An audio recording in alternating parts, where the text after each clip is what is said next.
Well, today, AI industry leaders are meeting in Austin to talk about bringing more data centers to Texas. Yeah, but not everyone is on board with the idea. Some Central Texas leaders are calling for a statewide moratorium on new data centers until laws are in place to address water and electricity concerns. KVUE's Brianna Perez is here with reaction from the industry tonight. Brianna. Yeah, Mark, Ashley, AI leaders say they are finding ways to balance community concerns and warn hitting the pause button on them could be bad for Texas. Still, people across the state have concerns about the impacts of these facilities. The Democrat running for Lieutenant Governor, State Representative Vicki Goodwin, hosted a news conference this morning along with other local leaders calling for transparency and a pause. Some of the main concerns include increased electricity demand, higher power costs, and water use. Some communities in the area have already taken that action. In Hays County, leaders voted to pause new data center projects through the end of the year while it reviews its options.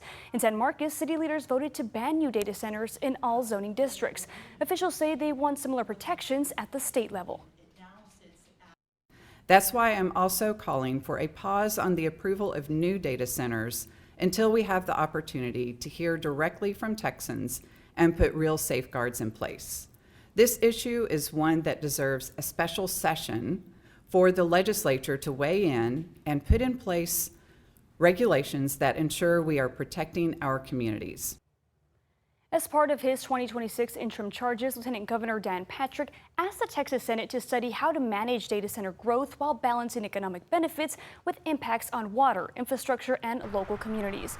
Meanwhile, last month, Governor Greg Abbott also called for limiting data center development.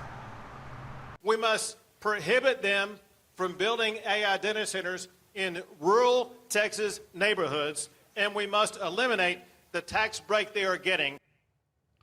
But the data center industry says a moratorium could hurt Texas's economy. In a statement from the Data Center Coalition, Executive Vice President Dan Diorio said, quote, instituting a moratorium on data centers sends negative signals not only to data center companies, but other major businesses that can discourage further investment. He goes on to say it undermines the state's economic growth and introduces regulatory uncertainty that runs directly counter to Texas's historic pro-business posture. Now, state leaders on both sides of the aisle have asked the governor to call a special session to consider regulations they believe would better protect communities. The governor's press secretary tells KVUE his directives to PUC and ERCOT will protect Texans. In studio, Brianna Perez, KVUE News.